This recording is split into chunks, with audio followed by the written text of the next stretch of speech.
Okay, hello. My name is Jarek. I'm the CEO of Archon Studio, and better known as Jahazal the Ugly Troll.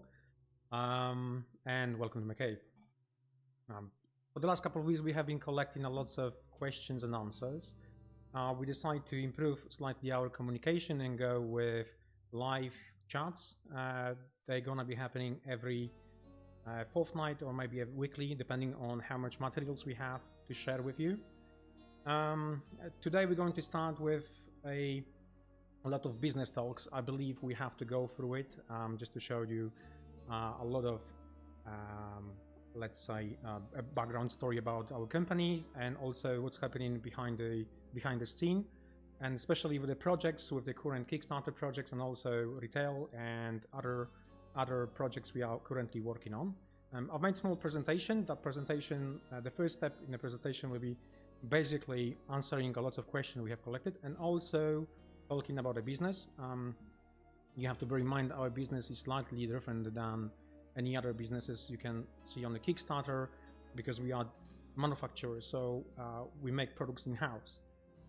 That's why I believe we have to go through everything, because we have some frequently asked questions regarding the business. Okay, let me just switch now to a small presentation. This is Archon team. The picture was taken in 2021. Currently the business employs about 80 people, so slightly bigger than this at this stage. The company was established in 2014 as a manufacturing and 3D printing hub. We've been doing a lot of miniatures over the years and working with loads of companies. You can see those companies here. You probably know most of them. Also, in the same time, we have been working with many different licenses. And in 2016 and 2017, we have basically decided to start our own production and products line: Load, Chronicle, Vanguard, Empire of Men. You might know us from our own licensed products like Masters of the Universe or Wolfenstein. But what you might not know is that we also make miniatures for other companies under a different license. So we make miniatures for Dungeons and Dragons under Hasbro license with Battlefront GF9. We also make Alien miniatures under the Disney license and many other companies. So there's a few miniatures behind me which basically are other companies. We're very proud about where we are in terms of actually our manufacturing processes, and that's one of the reasons I think we have to go through this presentation and explain you step by step how the processes works in our company. And yeah, so we're going to start with the manufacturing itself. We have 7 CNC machines and we have a capacity to produce 155 tools a year. We do have also 8 injection machines, which would give us capacity of 3 million sprues a year. And also we have a warehouse with 1,800 square meters. All of that is located here in Piła. We are located in 2 different buildings, and that's what makes us different to any other company. You have seen it on the Kickstarter, where basically every single plastic production is made in-house. We have a full control over it. Okay, we're going to start with FAQ. So just make sure everything is tidy, because this is the first live stream. I'm gonna go through this presentation, and towards the end I will go back to YouTube questions, and also we're gonna go through them as well, right? It'll be much easier for me to actually focus on both things. Okay, complicated chart. However, we keep seeing the same question coming back. Sorry, about the shipping. So one of the questions I see frequently is, I receive a parcel faster than the tracking number. It's mainly due to the process flow we have with our company, also how we work with the third-party suppliers. So once you pledge, once you fill in your GameFound pledge manager, that information is fed through accounting, which generates invoicing and a custom paperwork in terms of exporting products. That data is then fed to logistic department, which is checking what exactly we have in terms of stock. Then it goes to production planner, which analyzes whether we have to put something in the production. Return the data is go back again to with the stock availability back to logistic, and from that point we make the packing list. This is simple. This is basically like in every single company when you have to manage your stock and so on. What is kind of different and complicated is that we use green logistics for our products to be shipped. So when in a game found we change the status ready to ship, it takes about 2 days for that parcel to be shipped from our warehouse to the green logistics. So the point where your parcel is en route is basically when we change your status ready to ship. Then the green logistics ship your parcels to backers, to you, and then send us a tracking number. And that tracking number goes back to accounting, which then needs to update the game found and then provide and change the status to ship with the tracking number. So the data bottleneck is about 5 days, 5+ days, so roughly 7 days, but within that 7 days your parcels is actually on road.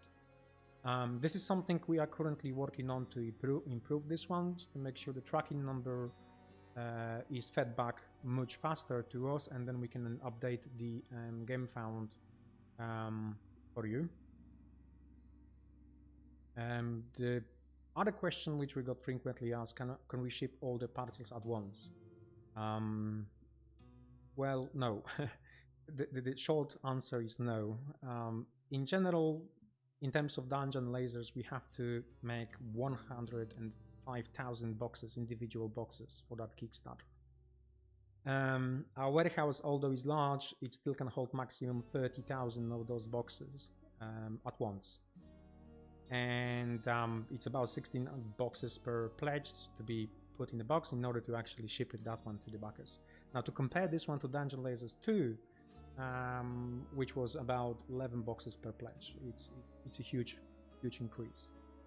So we can ship maximum 300 parcels a day.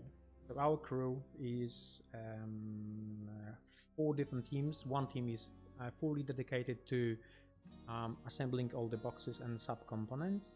Second team and third team, the second team is allocated to anything else which is not Dungeon Lasers shipping, and then the third and fourth team is basically assembling team for your parcels, and so on.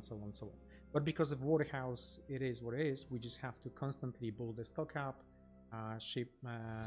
create a shipping list, generate the shipping list, ship the product, and then go back and forth, constantly the same circle. So we roughly what you're going to see is that we have about 3 to 4 waves of shipping of parcels from our warehouse. So with this knowledge, I can then move to next step to explain some information about the shipping statuses, where we are with the shipping and so on. Right, might be a little bit complex, but here we have a number of here we have a shipping capacity. So we're allocating around about 66% of our shipping capacity just to Dungeon Lasers 3, which is roughly about 200 DNL parcels pledges per day. This is how many we can ship. 33% of that needs to be allocated to retail, Wolfenstein, and any other projects we have currently in shipping. Additionally, just to show you, I just put the remarks here, that's 33%. It's around about 500 board games. We can ship 500 board games a day, compared just only to 200 pledges, only because the size of the pledges and the operations that needs to be taken in order to actually get every single pledge ready to go. Right. So we have announced shipping on 9th of May. And within that first week, we only shipped 349 parcels. We always call this one ramping up.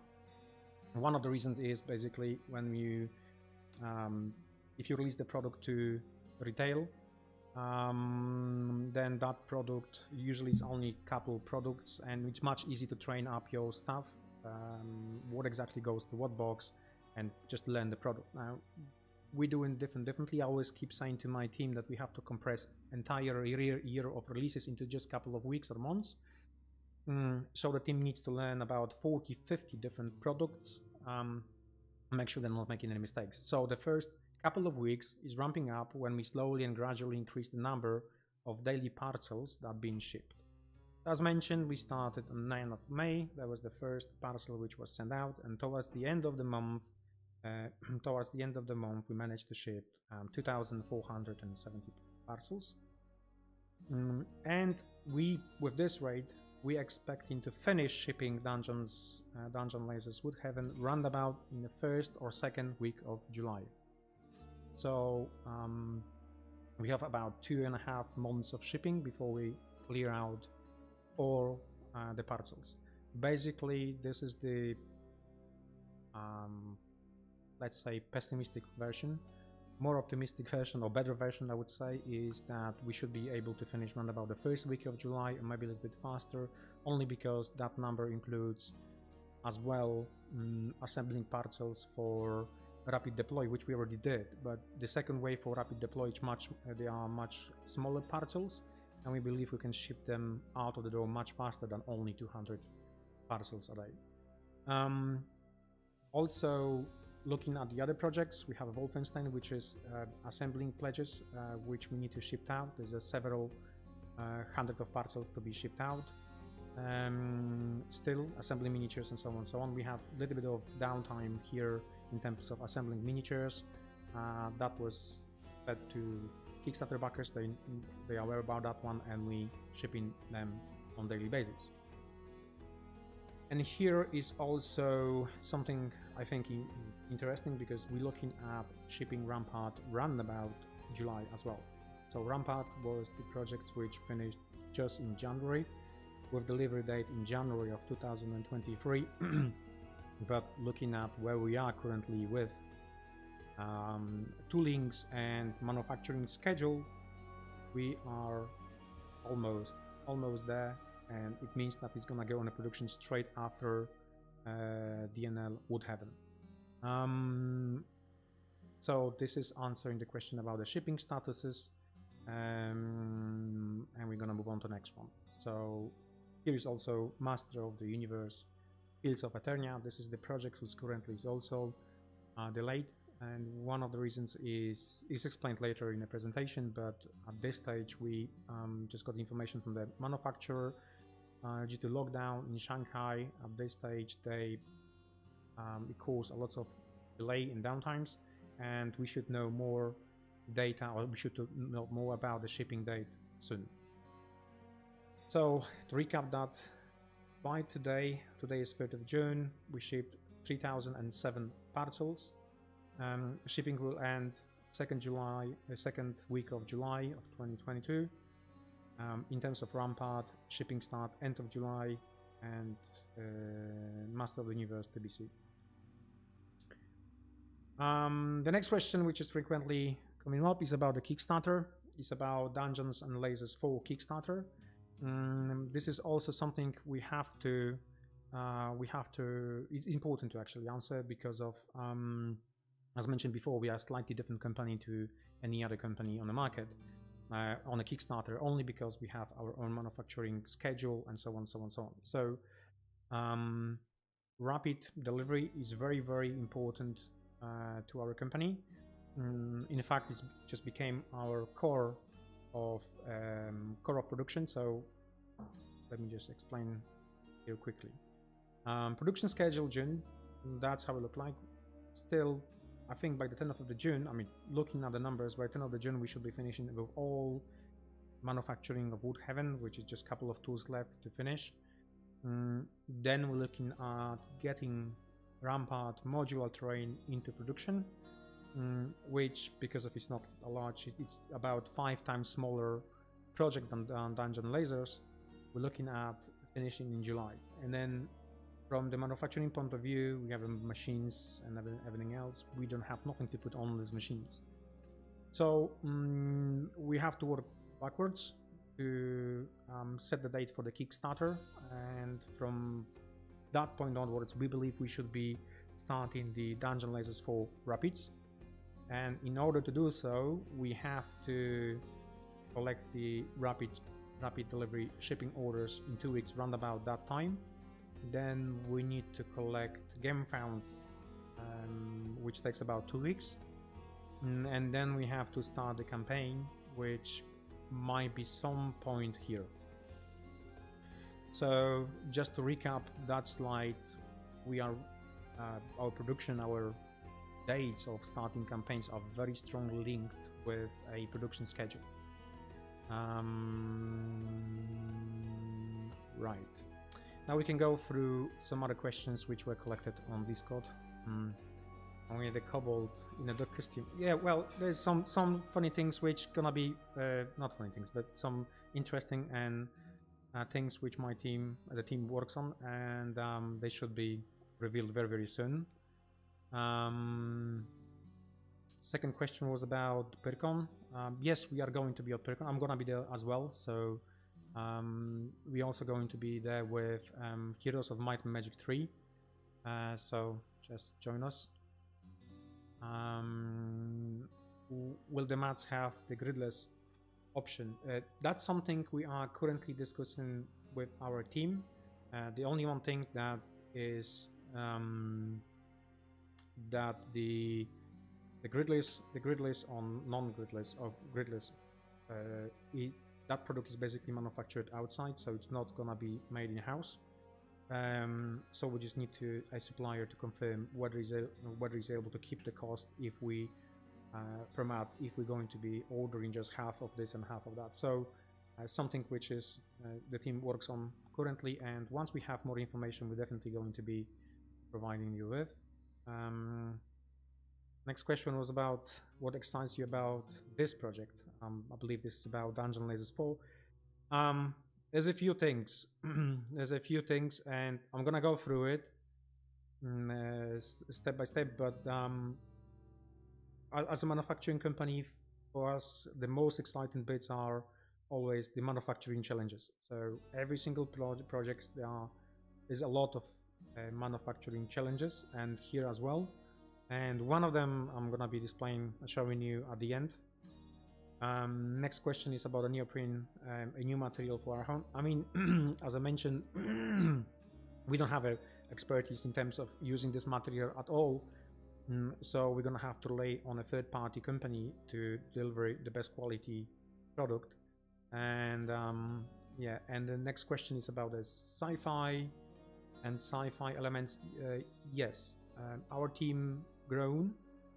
It's much bigger than before in terms of sculpting and 2D as well. So we might now do a little bit more work in terms of sci-fi elements for the future campaigns, but nothing is set in stone, and we will, once we're ready and once we plan this one out, we'll definitely feed that through to you. And cover seems against your own USP, which seems counterintuitive. Well, not really. The DNL itself at the beginning starts as an idea for dungeons, and that was with the DNL 1 campaign. But I look at this one as an evolving project, so it can constantly evolve into something bigger and better.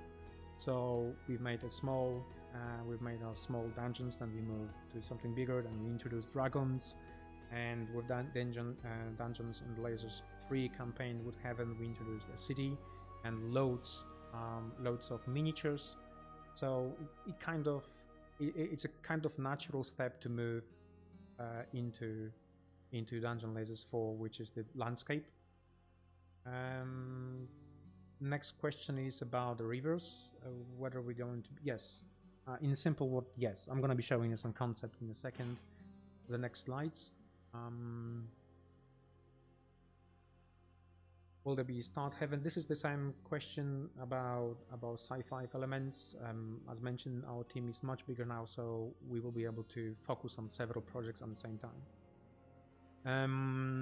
Next question was also about the Starfinder, and so it was about shipment, which I already answered, and also about the Starfinder.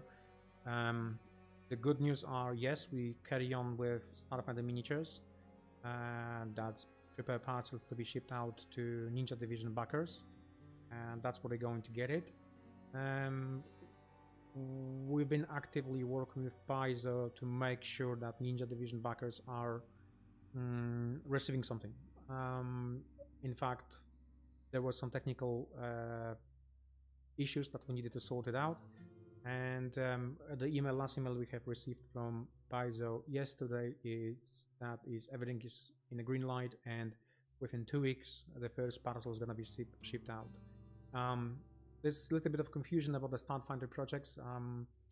The long story short, we have been basically on the same boat with Kickstarter backers.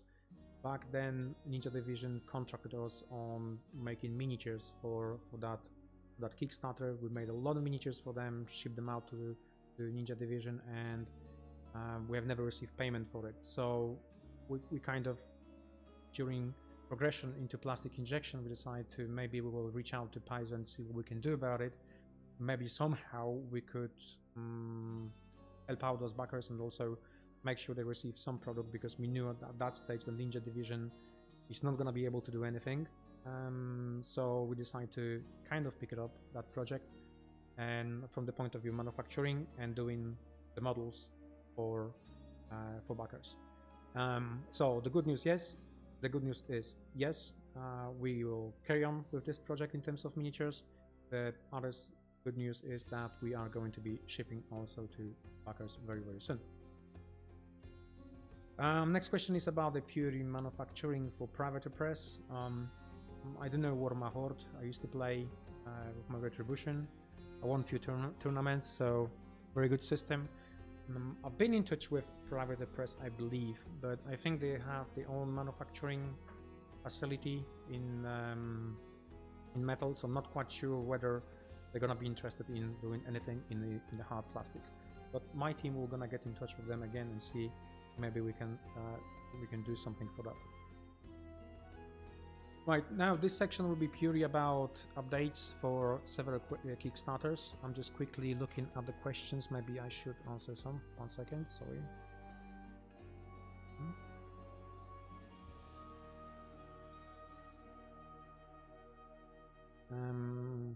Right, yes, Rampart will be shipping about 6 months. I mean, that's going to be a huge step for us, because, well, I think that's going to be record, and it's going to be great. Well, yes, the thing about the motto is that it's out of our hands. It's not the project which we do internally, and this is I think this is something I have to be honest about you. In terms of projects we do in-house, we're very good at it. So keeping dates, making sure that we hitting targets, making sure that we can do the best job possible and the fastest. In terms of working with other companies, this is what we're still learning. We're still learning how the processes works in other company. I mean, to put this one in a perspective, we always always think that other companies works the same way as we are working, which no, it doesn't work like that. So we are learning other companies and learning on our mistakes in order to improve dates with third-party companies, and especially when we make board games, because it's crucial. The situation currently in China, it's not promising. The lockdown in Shanghai is still there, and they still cannot come back to work. So it's nothing we can do about it at this stage, because I cannot just fly there and ask them to actually make it. We just have to wait for more information to be provided by the manufacturer. Obviously, once we have it, we will definitely inform you. We knew on 16th of May, we received a letter on 16th of May. From the 16th of May up until the date of the update on Moto, we will try to reach Longpack to give us some more accurate dates, and they haven't given us, because they still don't know when everything will finish. No, we're shipping everything at the same time. If you the question is about the UK, we ship stuff at the same time. It's down to what we have in our stock in order to actually ship it out. The situation with UK pledges, in some cases, it's a little bit more complex because it needs to go back to accounting, and sometimes accounting needs to create a new invoice or needs to go back to backer that needs to pay some charges, additional charges, or sometimes we have to return VAT in order to backer to pay VAT upon when receive the parcel. So the UK backers, the Brexit itself, the regulations which are put in place are very complex to any businesses, and it doesn't matter which business, UK business to Europe or European business which try to make any sales to UK. It works both ways. So at this stage we're trying to do our best, but I know for a fact Wolfenstein was a nightmare to ship anything, because the Kickstarter was run before the new Brexit regulations. So we charge backers, we paid all the taxes to UK, MHRC, and that's it. But when it comes to actually shipping the product, we met with new regulations, and some of the backers were charged again, which we couldn't basically handle it. And we were doing it. What we were doing, we were trying to fix it with the paperwork several times, going back and forth. And sometimes, in some occasions, we had a batch of 50 parcels shipped out and no extra charges. So we thought, okay, this is how we have to work. And then suddenly we ship another batch of 50 parcels, and we get the information from the UK that the UK backer needs to again pay for the custom charges. So really complex situation in terms of Wolf. I know for a fact that we actually fixed this issue with the following Kickstarters, because we basically making returns of that tax which needs to be paid then by the backer.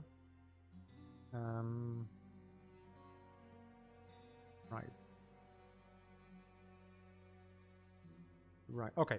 Let's move on to quick updates on the Kickstarter. So the Rampart. Let's see. In the last updates, I've shown you a lot of miniatures. As I mentioned on the video update, there's not much left. About 3 tools. That's the one of them. Marksman Platoon. We are very, very proud with our team. I mean, our team of sculptors and people who actually cut the models for plastic injection. They're doing absolutely fantastic work on the models, on the miniatures.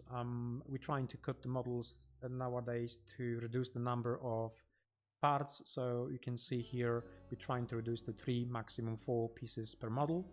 And this is what we had seen on the Kickstarter. So the idea was to provide you with a flat basis miniatures, but in fact we have found a little bit of more space on the tool, so we decided to actually add custom made bases. Why not? So you get those additional bases for your miniatures, and in the picture on the right shows you the tool is already done. I think in the next couple of weeks I will be able to show you physical miniatures, pictures, and so on and so on. Same goes for the Goliath weapon team. The Goliath weapon team is cut, is going on CNC this week. We also have those additional bases. Instead of flat bases, we made the custom made bases. In fact, every single miniature in the Rampart line, instead of flat base, will have its own custom made base. Very important to note here, which gonna be also on the Kickstarter update, is that the pledge manager closing date needs to be some point in June. We need that information. We got about 800 or 900 people which haven't closed pledge manager. We need them to close it because we need to start gathering the manufacturing data in order to feed production. So we're looking at closing pledge manager around about June, and shipping will start July. Obviously I put the asterisk there just in case if something else come up and we're gonna have to a little bit move the stuff around. This is the letter. I'm showing it again. This is the letter from the manufacturer. We cannot basically do nothing about it. We just have to wait for the situation in China to improve, and especially in Shanghai. Unfortunately, our manufacturer is linked with Shanghai. I know for a fact there's no issues with other manufacturers which are not located in that area, but we don't know, maybe that will change in the next couple of weeks. The situation is progressing. China is very strict about the COVID, and they're just closing towns and locking down, so nothing we can do about it at this stage. Well, we can promise that the next couple of updates we're going to be providing more and more information on the game found updates, just to make sure that you know what exactly is happening and where the communication stands with the manufacturer, what the dates are, as soon as we get something solid. This is something we have to also improve within our company. That's one of our weaknesses, because we're getting sometimes very, very excited about some information or pieces of information which are not full, and then we provide that information to backers, and then no, it's not really gonna happen. So within the team, we just agreed that next time when we're going to be doing any type of updates, we need to make sure that the data is correct. We need to make sure that we know for 100% this is what is going and happening, and maybe predict some issues might happen, occur, just to leverage the data or leverage the update information we provide you with. So to the contrast to that, this is the project which is made entirely in Poland. It's a Master of the Universe Battleground. This is basically a retail product. We developed this game in 4 months. Actually, the rules were developed much longer, because about 2.5 years in rules development. But in terms of doing the plastic, hard plastic, paper content and everything else, as a product was developed in just 4 months. And it was released last month to retail. And we're kind of proud of it, because this is our first step into making something in Poland, like entirely in Poland, instead of relying on good quality, obviously, as well, relying on the third-party suppliers. And as we hear, that's the roadmap. We have huge plans for this game. It's a competitive game. It requires basically a lot of releases and waves. So as you can hear, here it's a roadmap for 2022. The English version was released last month, June. The Polish and the German version will be available mid-June. Mid-June we are going to be shipping that to a Kickstarter, shipping to retail. And then we also have first wave of miniatures, which gonna be also released in June. In July we're planning to release more languages, and August, October and December new faction, and following with more and more releases. That's the release. We haven't showed those miniatures yet, so you see them for the first time. This is wave number 1 releases. Now, also what is important to note here, these miniatures are different to a board game miniatures in terms of poses. So we have the pose miniatures, and also Sorcerers is additional miniature, which is not available in a board game. On the right hand side you can see the sprue layout. You may notice there's a few terrain pieces, but at this stage I'm not gonna be talking about them. They're gonna be part of that release. Same goes for Evil Warriors release. 2 miniatures, different poses, some terrain pieces, and they're gonna be available next month in stores. That's how they look painted.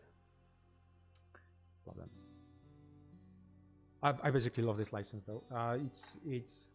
It's great. It's got huge potential in terms of gameplay, and it's great stuff. Now, in terms of other releases, we're happy to announce that Dungeon Lasers and Paizo meet Pathfinder. So we released a Pathfinder Train, and also the other one was released last month, was the Dwarven Mine, which were the Half Walls. So that's about the retail releases.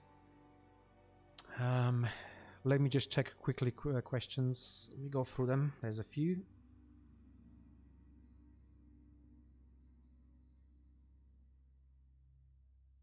Yeah, we have small ship. So the question was, do you think you will ever do a ship? Yes, small ship is there. Will be available with encounters. I'll show you in a second.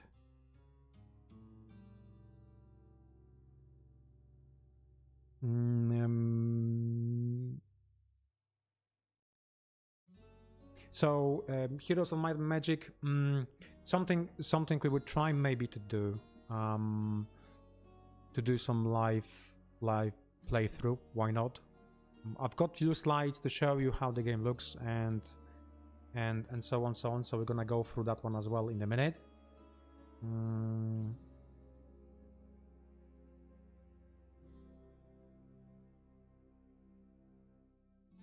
Yes, there's a many Walter Mark mentioned about many projects. Yes, there's lots of people who actually make stuff, the board games and in Poland. It seems to be one of them, a cool place now to actually make it. Did you guys produce Slain for Warlord Games? No. We're not using any CO cast. We had some samples of CO cast in terms of manufacturing. This is not kind of material we're looking into it to use. It's maybe good for, in my personal opinion, obviously, it's maybe good for board game pieces, but not for the high quality product on spruce, which is basically competing with Games Workshop products. So yeah.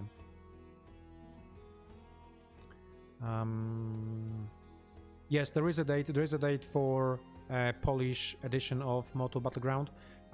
We have a very exciting news about that because we joint venture with other company to be a solo distributor for that game in Poland, and also they're going to be doing a lot of hard work on the ground in order to actually get that games to you with demo packs and everything else. Right.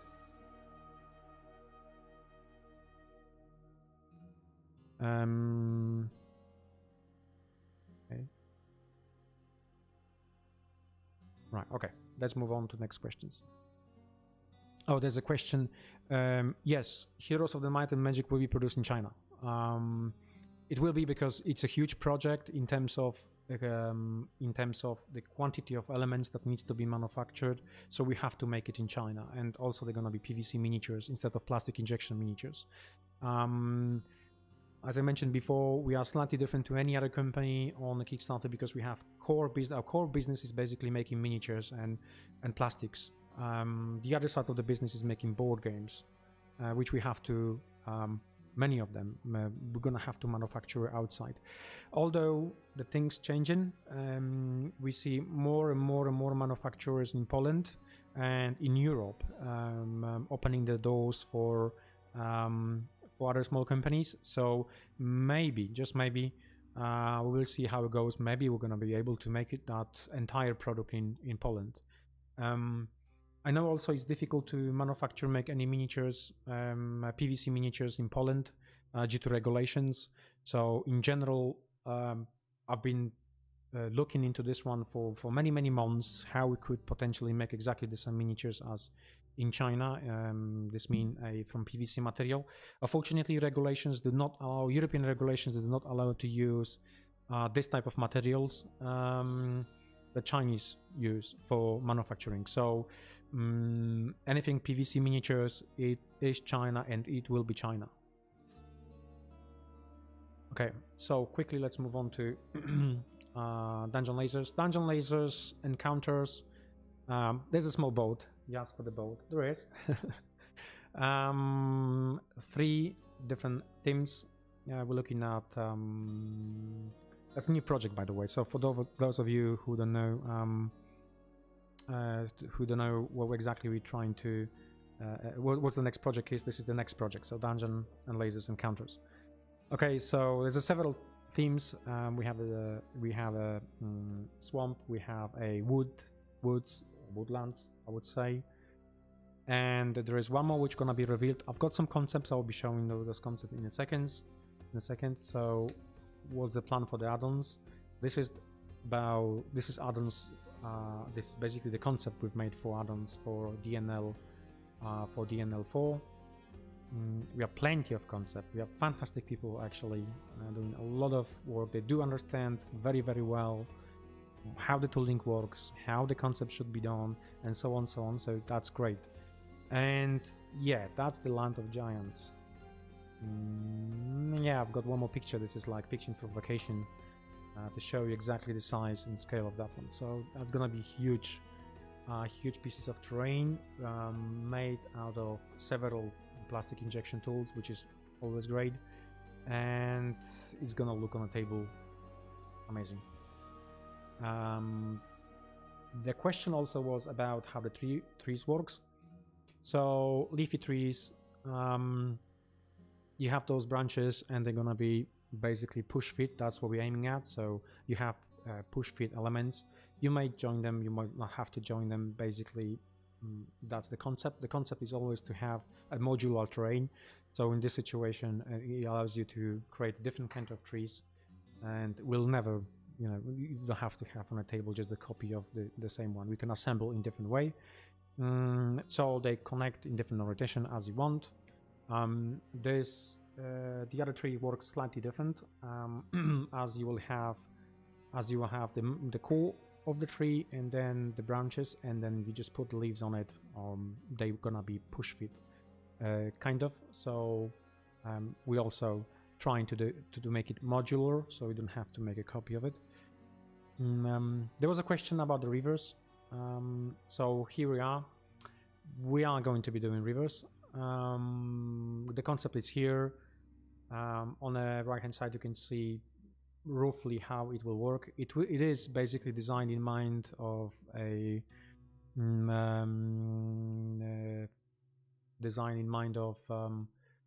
same system as it is with dungeon lasers. And on top of that, we're also going to be doing something which is the entrances to cave, to mine, and so on, which allows you to link with other with Dungeon Lasers 2 or Dungeon Lasers 3 elements. Now quickly about the heroes. Maybe before I move on to heroes, let me just check about questions. Yeah, I'm doing this myself. Okay. Yeah, Motu miniatures. I know they look great. We put a little bit more attention. We're trying to basically we receive a lot of feedback when we run Fields of Eternia. So based on that feedback, we're trying to always adjust, and we have to. That's the natural process. So.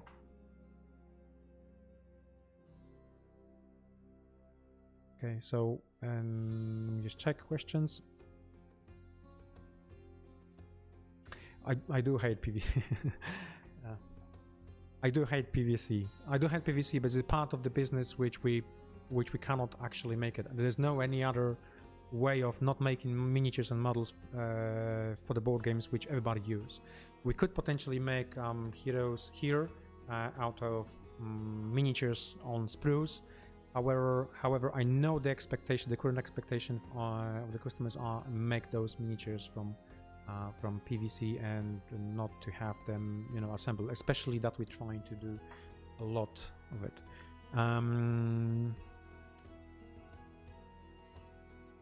Pegasus is awesome.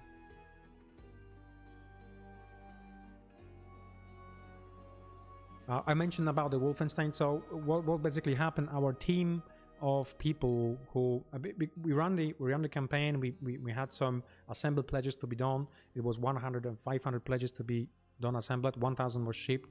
However, we have lost our team. It's a complex situation, a complex reasons why it's combined with we have lost access to our agency staff, which employed a lot of people from Ukraine, which they went back to Ukraine to fight for the country and so on. So agency staff couldn't give us more. In the same time, we've been kind of lucky because we are managed to get people now employed, which looking only for a 3 months or 4 months work during the period of school pause. So it's happening again. We carry on assembling and we carry on shipping those assembled pledges.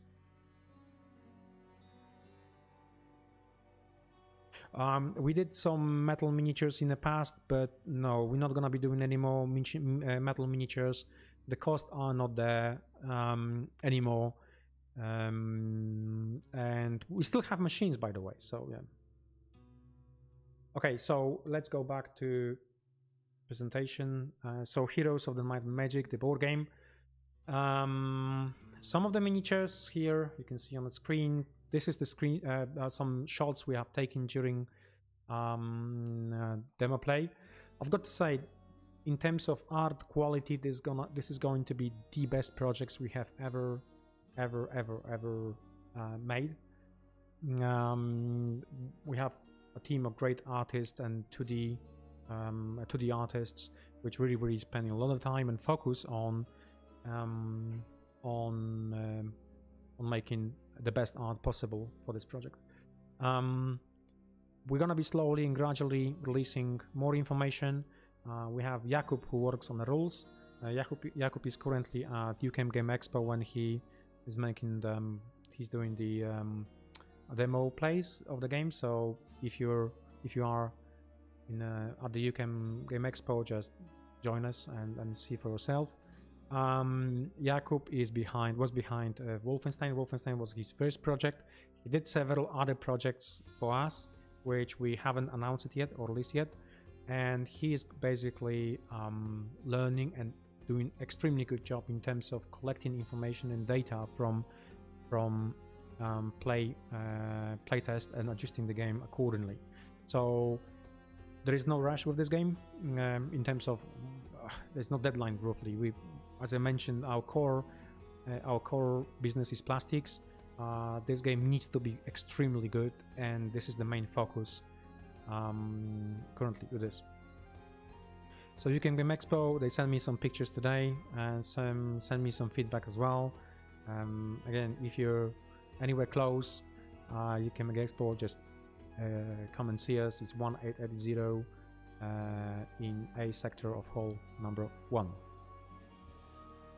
Okay, there is kind of it. I've got one more thing, which is tiny thing, but before I move to that one, I'm gonna check some questions. You have to bear in mind there's a small delay between what I say here and what actually YouTube display. I think it's about 3 to 4 minutes or something like that. So sometimes I might.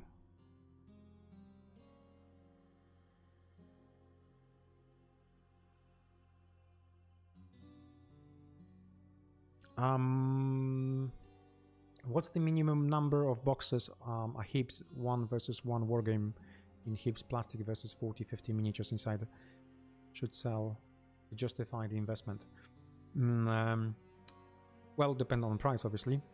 I would say you have to go for about 500 boxes in order to break even, roughly. We know the cost. We provide this service to other companies. We've made lots of large miniatures for other companies and small miniatures, so we roughly know what's the number of boxes we have to produce for them, and we know roughly how the business of miniatures works in terms of wargaming. So 500 is the break-even. Anything more than that is just pure profit.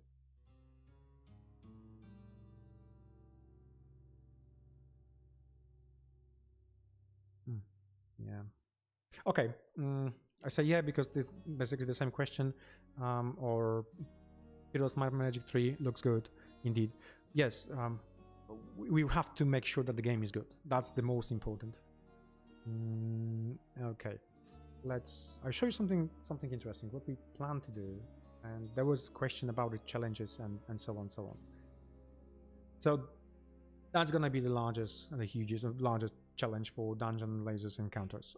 We plan to release something which we haven't done it. We've made large miniatures for other companies, but we haven't ever made large miniatures for ourselves.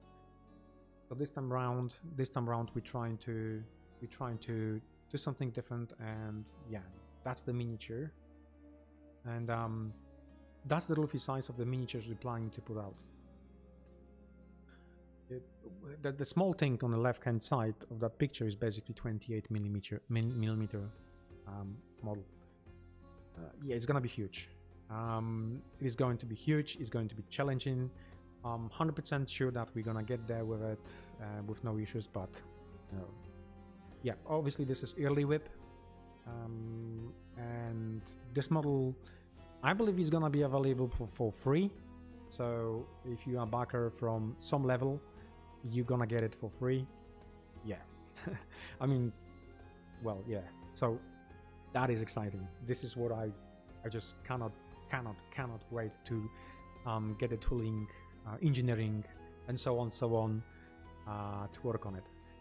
Right, that's it. I mean, there was one more question about the one more question which I want to answer about the web store orders. Our web store orders are being collected on Mondays and Wednesdays, so data is being fed to production on Monday and Wednesdays, and only and shipped straight away, so there shouldn't be any delay. So what my suggestion is just to send it straight away, because it might be pre-order for different languages. So if you pre-order something like the German version of the board game, which is available now in June, this means we're going to be shipping next week or week after to you. However, if this is something which is just normal in stock, it should be shipped within 1 or maximum 2 days. That's how production works. Yeah, I know this is not the mini. Okay, I know this is not mini. It's gonna be huge. I know. Well, yeah. We'll see how it goes. LED holding pieces in plastic. Okay, we had some idea about the LED.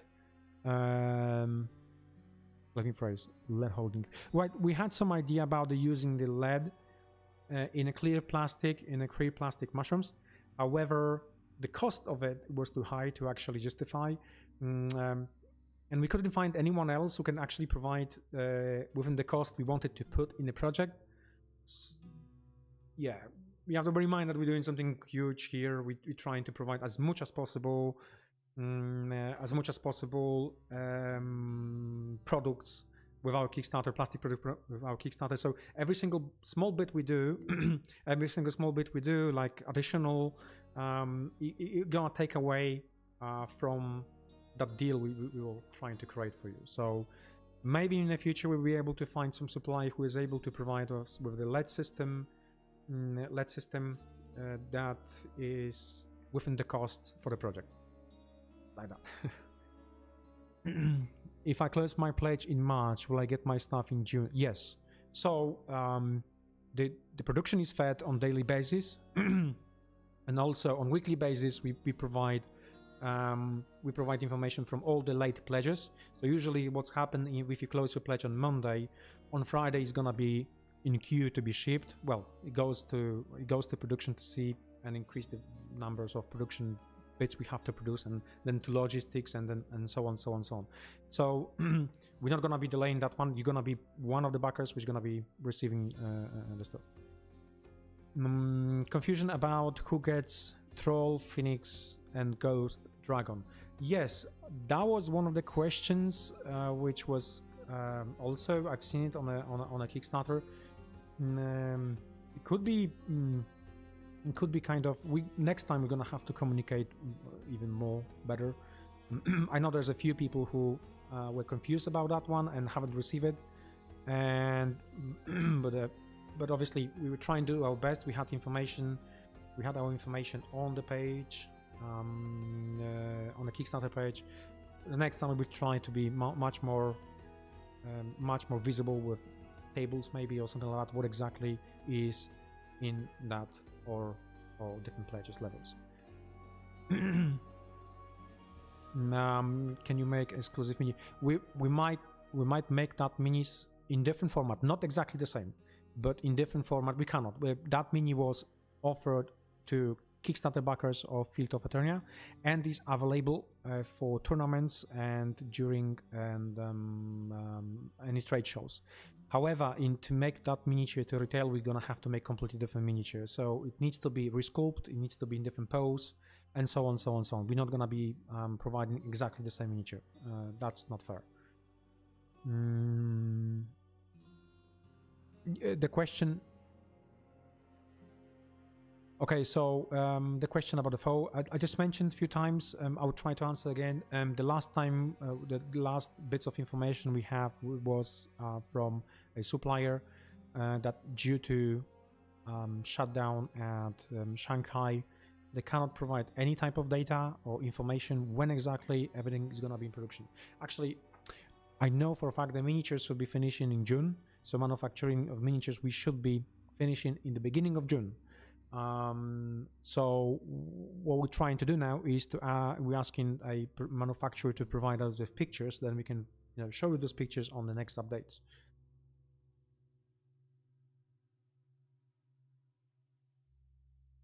I won't be able to answer the question regarding the lava, sorry. Something I will need to speak with my team about. No, the question regarding encounters and the rock terrain stackable, no, not at this stage. We haven't thought about this feature, to be honest. When we design the product, we have to make sure that it is functional, right? So more functional bits we're gonna be adding to the product, less design bits we're gonna have to, or cooliness, or we're gonna have to remove. So in order to make it stackable, we would have to remove a lot of bits, redesign it, and might not look very good on a table.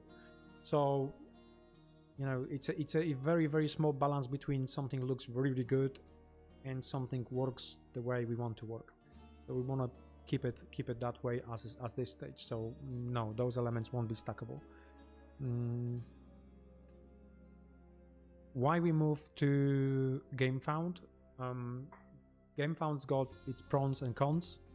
One of the most important pros of GameFound is basically we have been using it for years as a pledge manager, so it was natural to move as well the projects there. It's much more easy to manage. We don't have to transfer data from Kickstarter into GameFound, translated that data into their system, and so on. We can basically use it straight away. So you run a campaign, and then on one button you move straight away into a pledge manager. Yeah, in the future we will think about maybe some stackable rocks terrain. Maybe we'll see what we can do. I mean, I'm gonna have a chat with the engineers to see what we can do, because I've seen this question coming back constantly.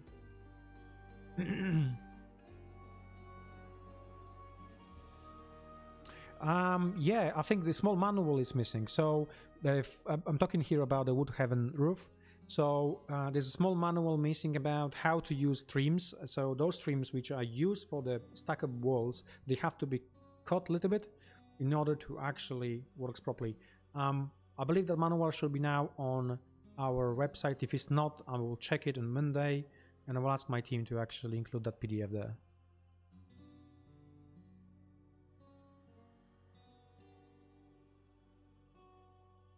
Yeah.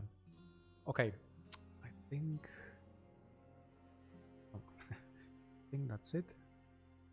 Any more questions? If I miss any question, my team will gonna basically take a screenshot, and next time I'll make sure that I have an answer for you when we're going to do live chat. So okay, let's wrap it up. It's been an hour. Thank you very much for joining me today. It is my first live. Very stressful. Yeah, I will do better next time, I promise. I hope you like this format, because we can then go through some explanation about how the business works and clear out all the confusions.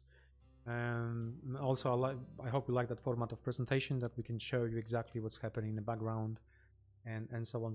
I'll be doing more about the tooling and more about for Rampart when we're actually going to do Rampart. I've prepared some new stuff here, but I think I will leave it for the next update, because we've made a number of sprues which now improve a lot of this terrain visually. So I think it's worth to mention next time, and so on. Okay, thank you. Just check last time for any questions. All right, thank you very much.